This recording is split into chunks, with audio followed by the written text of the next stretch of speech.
lahat lalabas, may bibilihin, equipment, babalik doon. So in short, doon yung home base nung drug syndicate na nag-ooperate ng Dumo. Yan.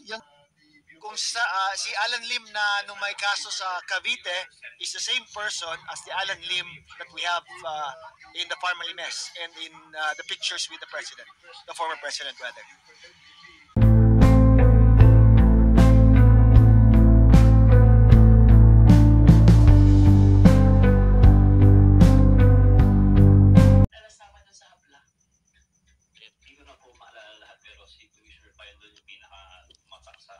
Mr. Chair, Your Honors, this presentation covers the chronology of events from December 31, 2004 to January 5, 2005, based from PDEA Blatter, Dumoy case folder, and from other sources.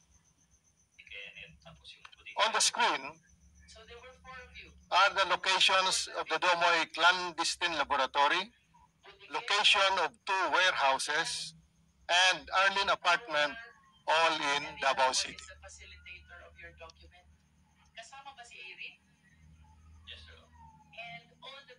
On December 31, 2004, Davao City clandestine Shabu laboratory was dismantled by PDEA Region 11, Special Operations Unit, Anti-Illegal Drugs Special Operations Task Force, led by Asierto, Pacer Mindanao, Regional Intelligence Group of Pro 11 at MacArthur Highway, Barangay Dumoy, Davao City. Walang BOC official na nakasama. Per PDEA Blatter. All of you were private individuals. On December 31, 2004, 6 o'clock p.m., joint elements of PDEA 11 and 8 SOT, led by Police Superintendent Wilkins Villanueva and Police Superintendent Eduardo Asierto, left the office for the implementation of search warrant number 1088, duly signed by Honorable Judge Renato A. Fuentes, Branch 9, Regional Trial Court, Davao City, against Alan C., Kit Pilapil C., Alex C., Jung Pilapil, and alias Joey, Jan Dos, and Jane Dos for violation of Republic Act 9165. Seized in the clandestine laboratory are the following: processed shabu found in separate rooms of second floor of the Dumoy warehouse during the implementation of search warrant issued by Judge Fuentes.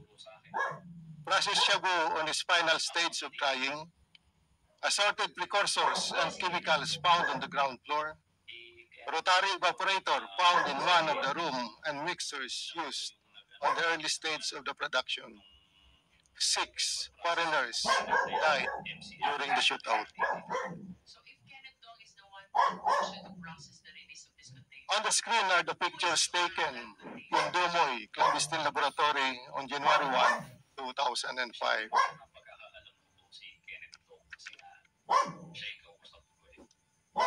Based on PDEA Blatter, January 1, 2005, 10:35 a.m. PDEA personnel left this office led by SPO3 Baltasar Carillo, with BID personnel led by Police Superintendent Winnie Kidato, proceeded to Arlene apartment in Torres Street, Obrero, Davao City, to follow up on dismantled clandestine laboratory.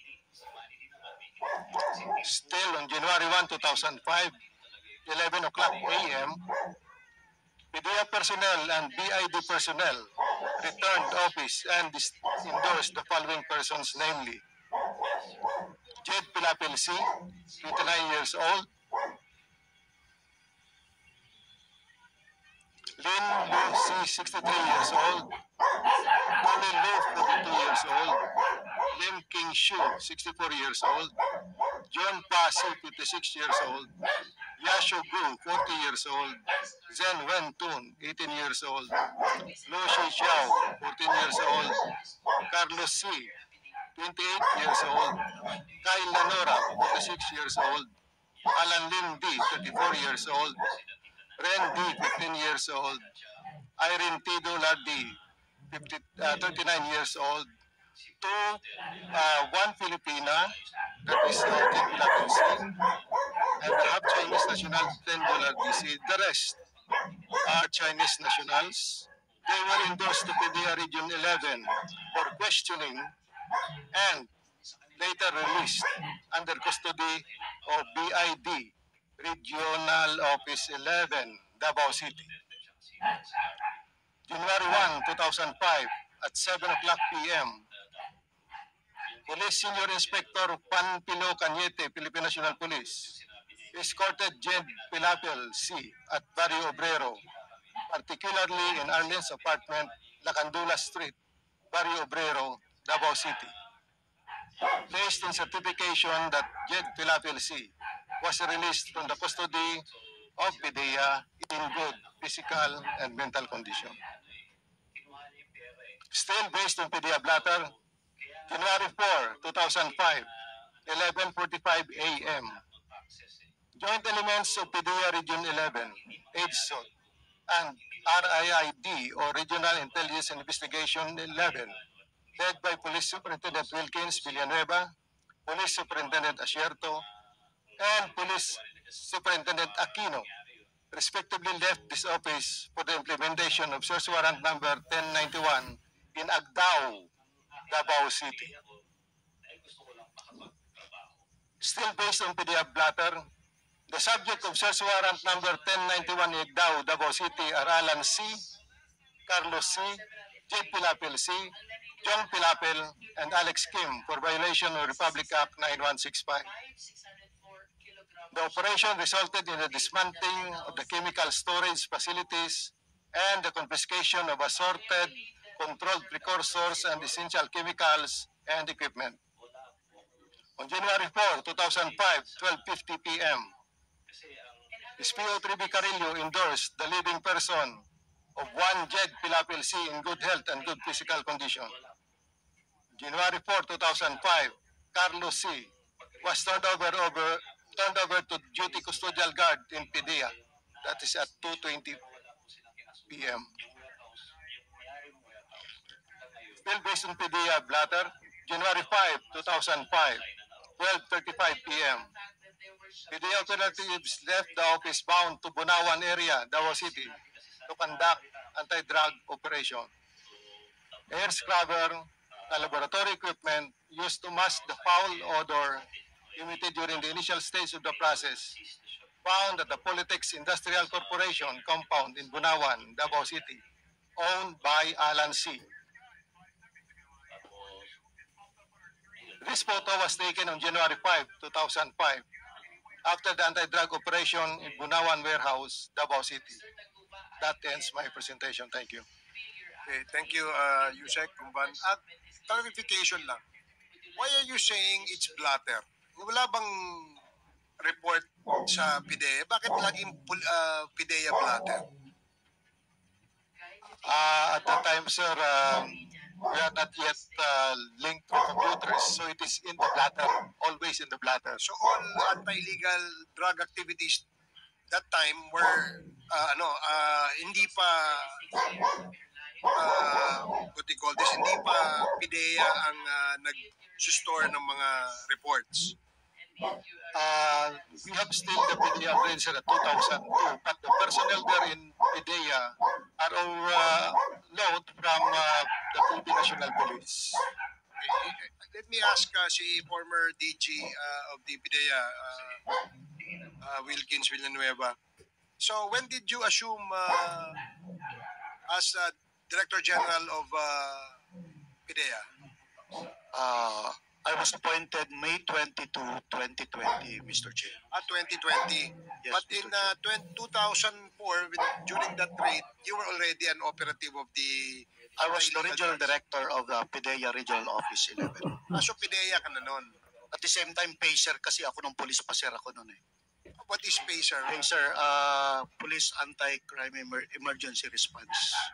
Okay. So, Yun yung pumalit, sir, sa PAO, CTF.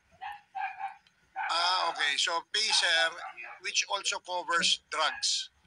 Lahat yun, sir. Lahat. So lahat ng anti-illegal, anti-criminality Yes, activities. Mr. Chair. So You were the regional director. Yes, southern area office, southern part of Mindanao, Mr. Chair. Okay, so you were part of the team that raided the Dumoy apartment. Apartment ba yun o warehouse? I led the operation, Mr. Chair. Okay, and when you, during that operation, merong kayong na-apprehend ng mga Chinese nationals. Wala kaming na-apprehend during the operation, Mr. Chair. And Operation on December 31, dun yun sir sa Dumoy Clandestine Laboratory. So may 6 na namatay doon, Mr. Chair. yan ang I was referring to that. Yes, Mr. Meron Chair. pa bang iba? Wala na, Mr. Chair. So Dumoy lab, Yes, clandestine lab lang. clandestine laboratory, Okay. Mr. Chair. Walang Chinese nationals na apprehend doon. Wala po, Mr. Chair. But there were Chinese nationals who were killed.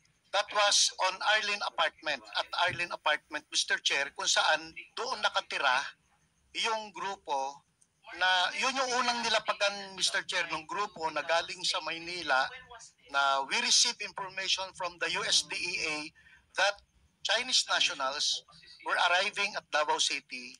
So, sinundan namin at doon lumapag, Mr. Chair. Doon kami nag-umpisang magtrabaho sa Arlene Apartment. So ibig sabihin, nagkaroon ng enkwentro, nagkabarilan doon sa Arlene apartment? No, Mr. Chair. Arlene Apartment is in Agdao. Okay.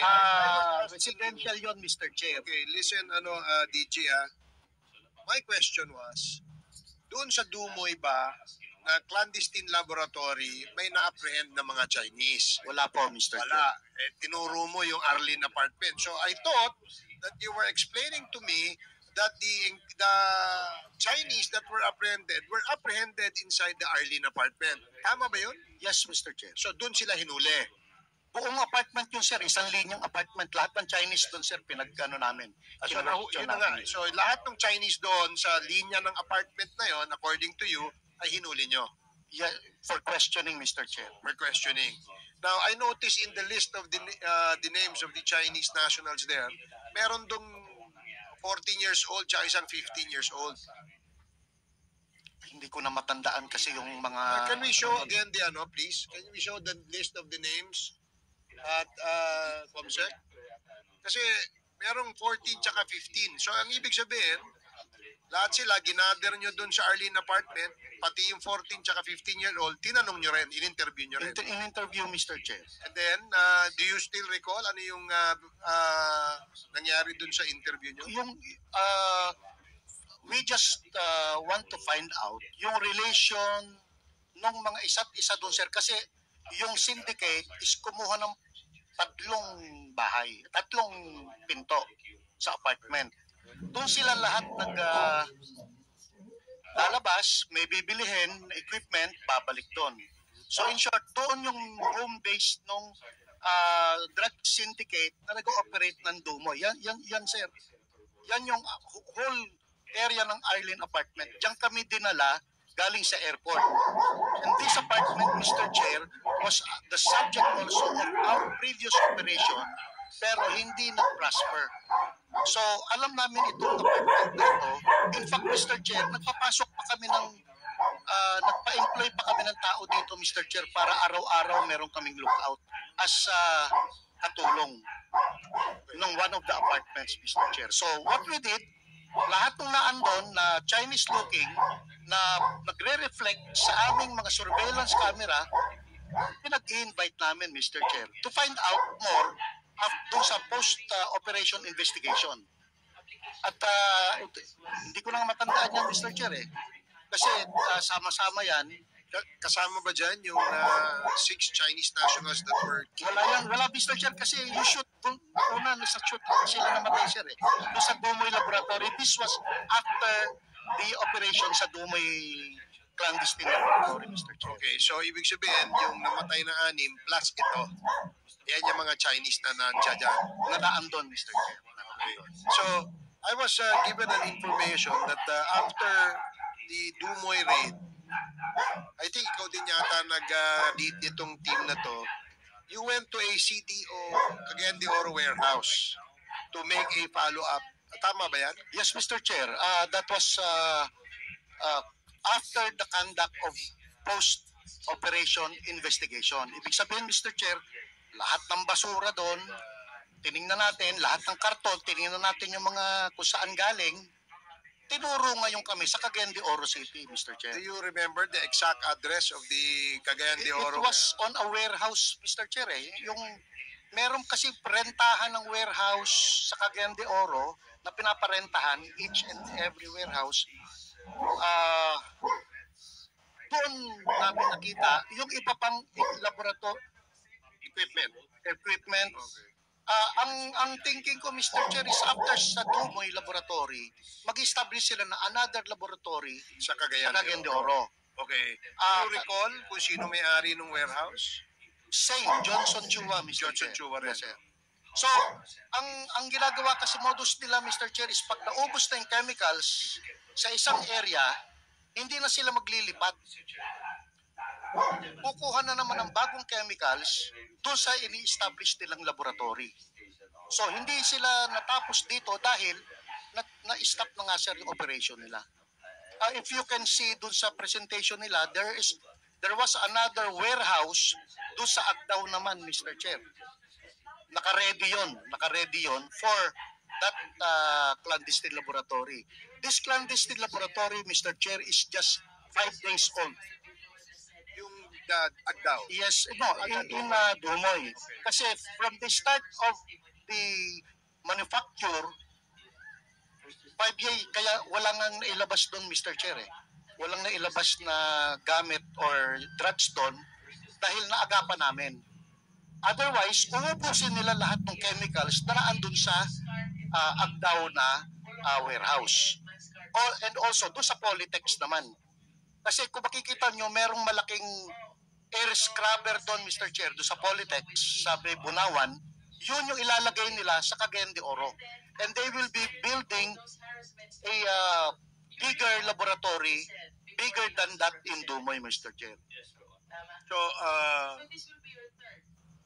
sa iyong palagay, konektado yung Dumoy, Agdao, and then the one in Cagayan de Oro. Yes, Mr. Chair. So, yan ay sindikato Mr. nung Chair, sinasabi. dinala kami doon. 24/7 na kasi yung coverage namin doon sa grupo. So there were times na from Davao City, diretsyong Cagayan de Oro. Yung tao natin, sir, susunod hanggang Cagayan de Oro. Mag-check, uutos na agad ako na mag-check-in ng hotel at magbibili na ng damit agad, Mr. Chair, dahil ang bit-bit nila kung ano yung suot lang nila eh. So talagang coverage yun. For 3 months covered, 24/7 yung operation na yun. Who was the main personality doon sa inyong 24/7 inyong monitoring? Si Alan C. is the operations officer. Siya yung bumibili ng mga freezer, ng iba't ibang gamit. Si Jed Pilapil C., convicted na ito, nakakulong na ito, sir. Yung asawa ito? Asawa ni Alan C.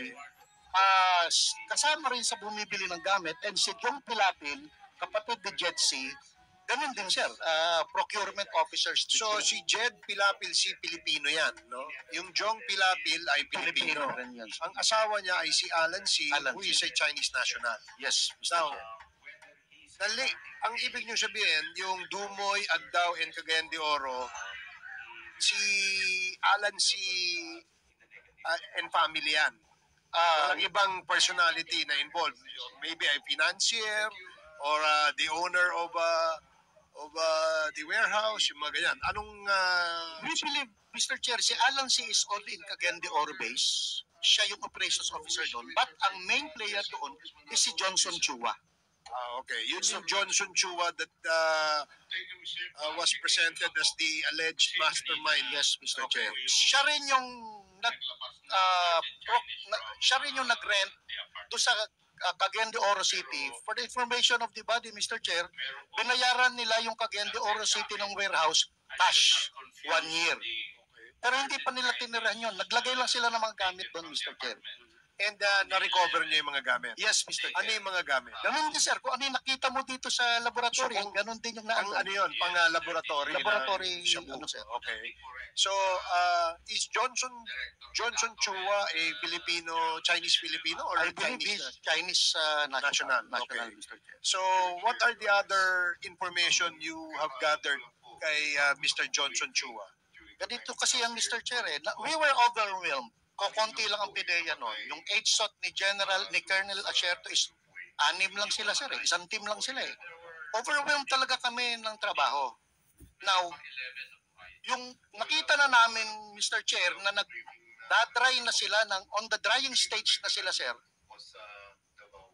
we immediately applied for a search warrant kay Judge on December 29 of 2004.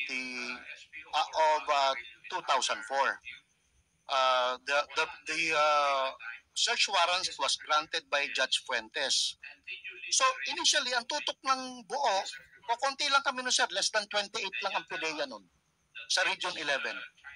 Ang tutok namin is yung laboratory. But we know na merong mga different warehouses na binibisita. 5 warehouses yun, Mr. Chair, yung pinocover namin. 3 doon, 2 doon ng warehouse nag-positive, tsaka isang laboratory. So inuna namin yung laboratory. Kaya kung makikita nyo doon, Mr. Chair, December 31, we conducted anti-clandestine laboratory operation doon sa Dumoy. Natapos yun, Mr. Chair. Immediately, pumunta kami ngayon sa warehouse at doon sa Eileen apartment. Nung gabi na rin yun, Mr. Chair. Para maagapan, baka yung makuha namin yung mga naando na surveillance namin, baka makita namin doon sa apartment. Kasama na po doon si General Simeon Dizon, kasama doon si Mayor Duterte, kasama Yung nasa pictures kanina. Yes, Mr. Chair. So nag-backtrack post-investigation, nakita namin yung sinubaybayan namin another warehouse sa Agdao, nag-apply na naman kami ng another warrant for that. That is why January 4 na i-implement yung sa Agdao, Mr. Chair.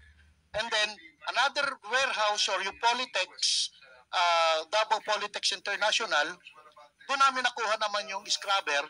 January 5 naman yon, Mr. Chair. Pagka merong bang may possession ng scrubber, CPEC Yes, ba yan? Mr. Chair. So kasama yan dun sa Laboratory. CPEC. Okay, so part of the laboratory. Yes, Mr. Chair. So if you're caught with possession of a scrubber, as you call it, you are liable against the you are violating. Walang violation, Mr. Chair, pero definitely pang laboratory yung Mr. Chair. Pang shop yun.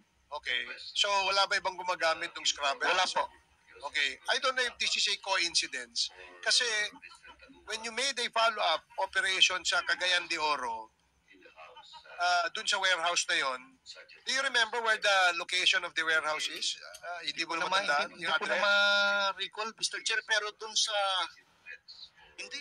Kasi I was given an information na yung warehouse na yan ay located doon sa area where allegedly the brother of Michael Yang, Mr. Tony Yang, has a business. Possible, Mr. So Chair. I don't know if this is a coincidence, no? Na medyo malapit sa mga Yang itong usapin tungkol sa clandestine Shabu laboratory. Yes. But Mr. Chair, kasi during that time, talagang wala kaming personality na Michael Yang eh. Okay. Kaya hindi namin pinansin, hindi nga kilala si Michael Yang. Kasi si Johnson Chua lang sir ang kilala namin. Now, during the, while we were on the intelligence and surveillance operation sa Dumoy, biglang lumabas, according to Colonel Asierto, lumabas yung pangalan ng Alan Lim. Dahil si Alan Lim, Mr. Chair, is subject nila sa Cavite. Pero hindi ko kilala si Alan Lim. So, alam ni Colonel Asierto na si Alan Lim is same person with Alan C. Kaya, nasa Manila si Colonel Asierto, so tinawagan niya ako, Bok, si Alan C. nahuli. Sabi ko, paano mahuhuli? Nandito yan. Nasa Eileen apartment eh. So, it came out na si Alan Lim na alleged owner ng Cavite Clandestine Laboratory is different from Alan C. sa Davao Dumoy Laboratory, Mr. Chair. But, si Michael Yang wala doon sa personality, Mr. Chair eh. Kasi kung naandun siya sa personality, Mr. Chair, kasama siya sa kinuha namin. Kasama siya dun sa listahan na naandun, Mr. Chair. Wala kayong mga information wala, sa Mr. intelligence reports, wala siya. Wala po. walang- But Si Johnson Chua, Mr. Chair, ang main player. Is there a connection or link between Johnson Chua and Mr. Michael Yang? Wala po, Mr. Chair. Wala? No business transactions? Nothing? We did not conduct the post-operation investigation on Michael Yang because wala nga siya sa personality namin, including sa HSOT personality. Kasi When you did your intel gathering against Mr. Johnson Chua, wala kayong wala kayong nakita na Michael Yang doon. wala po. So you're telling us that Michael Yang is not in any way, as per you, not connected with Johnson Chua syndicate. Michael Yang is not collected in Dumoy Laboratory. No, overall. I'm in charge of the Dumoy, Mr. Chair. Wala naman akong pakialam sa buong Pilipinas eh. Regional Office 11 lang ako, sir eh. So, doon ako sa Dumoy. And we made sure ni Colonel Asierto, sino yung personality niya, sino yung personality ko. Eh wala namang Michael Yang doon. Kasi kung naandun yung Michael Yang, hanapin namin. Maliit lang ang Davao, Mr. Chair eh. Hanapin namin. But si Johnson Chua, lumabas kasi yung pangalan ni Johnson Chua dun sa poll record na nakita na nasa Davao City. So we identified na naandun yung Johnson Chua. At hindi pa namin namumukhaan kung sino yung Johnson Chua during that time. Kasi focus kami, Mr. Chair, sa laboratory. Nakatakas yung Johnson Chua na sana nakuha namin, Mr. Chair. Kasi nung January 1, nagdatingan lahat ng big sa Davao City, sir eh. Nando si late General Reyes, nando si DG Abinido, nando si General Aglipay, nandun si General De Leon. So nandun lahat. Instead of me conducting post-operation, intelligence operation, investigation, nag-entertain kami, sir, ng bisita on January 1. Doon nakatakas si Johnson Chua, sir. Na sana, kami na-identify yung yung bahay. Later na namin na-identify yung bahay eh. So nag-entertain muna kayo ng bisita bago na... That's what happened, Mr. Chair. Kasi yun, this guy is a big-time drug lord. And napataka siya because nag-entertain tayo ng bisita. Anyway, so lastly, ito, there were reports, no?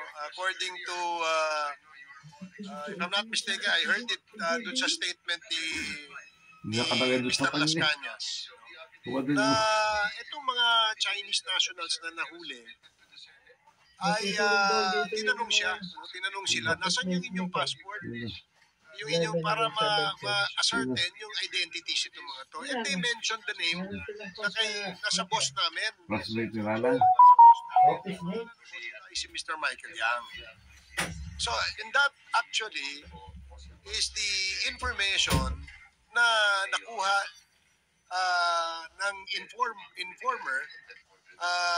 Kaya nalaman natin na itong si Michael Yang ay may malaking posibilidad na involved dito sa Johnson Chua drug syndicate. Mr. Chair, si Las Cañas wala doon sa operation. Wala nga, hindi ko nga nakita during 3 months of operation namin yung mukha ni Las Cañas eh. Ay hindi ko alam kung saan nanggagaling yung sinasabi niya eh. Okay, so sige, that's noted. The next to interpolate is Congressman Keith Flores. You have 10 minutes. Thank you, Mr. Chair. Mr. Chair, I just want to follow up lang on the issue of Alan Lim, sir. Because I remember in the previous hearing, Director Wilkins Villanueva, you testified that he is not the same person that had a case filed in Pampanga ba yan, or saan yan? Cavite, Mr. In Cavite. Do you confirm that statement po? Mr. Chair, ang ginamit kong basis doon, Mr. Chair, is yung SOI na ibinigay ni Captain Perote sa EXOT. So, Can you tell me what's an SOI? Summary of information. So, inilagay niya doon sa kaliwa si alleged Alan Lim, inilagay niya doon sa kanan yung Alan Lim na kasama ni President. Ang laki ng diferensya, sir eh. Yung Alan Lim sa kaliwa, nakatikwas, sir, yung ilong eh. If you can, naandun, sir, sa ano? Ang basis naman ng distinction nyo, sir, is just the photograph. Yes, Mr. Chair. Yes, sir. So, as PIDEA chief, hindi mo ba na-confirm na he is the same person na may kaso? Alan Lim na nasa Cavite, Mr. Chair, is yun yung may kaso. Yun yung Alan Lim na acquitted. And you are certain that he is not the same Alan Lim na yung sa Parmali, yung sa... Kasi wala akong information, Mr. Chair, about yung Alan Lim na ina-allege ni Perote. Ang information ko is yung Alan Lim na nahuli sa Cavite. So kinumpare ko, Mr. Chair, si Alan Lim na nasa Cavite, nakatikwas yung ilong eh. Kaya nga, sir, I'm going back to the question. You just confirmed it by comparing the photographs. Yes, Mr. Chair. Okay, now, how about the current PIDEA, ASEC Gumban? Sir, can you make a definitive distinction kung si Alan Lim na nung may kaso sa Cavite is the same person as the Alan Lim that we have in the Parmali mess and in the pictures with the president, the former president rather? According to Sherto again, sir, the picture there near the president is Alan Lim, which is also collaborated by Nono Lim. That is his husband.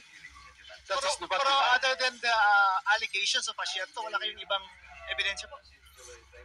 Na it's the same person na nung may drug case doon sa Cavite? Para po, klaro kasi, di ba, his name keeps popping up and nandun pa sa pictures with the President Duterte. It's also unfair naman na if he's actually not the same person po that we are talking about. Kaya, I'm asking you, as the ASEC for PIDEA, kung siya ba ang one and the same person para we stop talking about this guy, kung hindi man. Sir, based on the picture, the side by side, the angle is just different, but we believe that is the same person. So other than the picture, may fingerprints pa doon sa kaso niya, file niya. So far, none, sir. So far, none. Did you go to the Cavite court? On his arrest report, wala bang fingerprints yan? When a person is arrested, di ba kinukunan ng fingerprints yan? We will get the case folder, sir, in the court. Can we do that? Para at least hindi tayo paikot-ikot ng kwento di ba? Na sabi, ito, same. Sabi, hindi.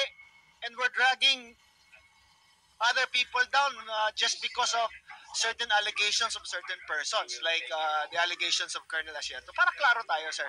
Can we do that? Yes, Mr. Chair. Will that also be you agreeable with that, General? Yes, Mr. Chair. Yes, Para once and for all, Mr. Chair, ganito po kasi yan eh. I was called sa yung last Congress para i-brief ang Congress about yun nga, yung participation ng Alan Lim and Michael Yang. So nagbigay ako, Mr. Chair, ng presentation sa last Congress natin, Mr. Chair. It was, I think, headed by Congressman Aglipay. So yun lang naman ang basis ko because walang information ng Michael Yang eh. Hanggang ngayon nga, hindi nga nila mapinpoint na yung Michael Yang eh. Involved talaga sa, during that time, wala talagang Michael Yang. But si Alan Lim, hindi ko mapinpoint kung yan ba yung Alan Lim ng laboratory sa Cavite or hindi. So what I did, ginamit ko lang yung SOI ni Captain Perote na dalawang picture. Yes, sir. Paul, kasi ang akin naman po is it's very flimsy din po if we just compare it with one picture. Diba? Shouldn't it be incumbent upon us to dig deeper into it? The allegations are so serious that it involves the former president. His association with the former president, his association with an incumbent senator. Diba nga, dapat tingnan din natin kasi what if it is true that it is the same person na may kaso sa Cavite about drugs? Di ba mapapahiya tayo na ang former president natin is associated with someone who is involved with drugs and who is publicly said that he is against drugs, di ba? Yes, Mr. Chair. Bakit eh? No, kaya we're talking about these things na parang simple lang siya na allegations. It's a very serious allegation. It has very serious implications. Not just now, but for even for the past administration po. Yes, Mr. Chair. Para naman na hindi tayo parang guilt by association lang as far as the president is concerned, or if totoo naman siya yun, what is he doing with these persons? Na alam naman ng may reports naman na he is involved with the drug trade, diba? And it also brings into question his clear association with Michael Yang, kasi nga there are corporations where they are partners with, diba? So hindi mo ma-erase po yung parang a conclusion that one would have na involved nga sila kung totoo man na he is one and the same person that had a drug case in Cavite. Yes, Mr. Chair. Mr. Chair, Go ahead, sir. alam mo, Mr. Chair, hindi dapat magiging ganito ito kung si Colonel Asierto ay nagbigay ng validated information kay General Bato at kay General Aquino.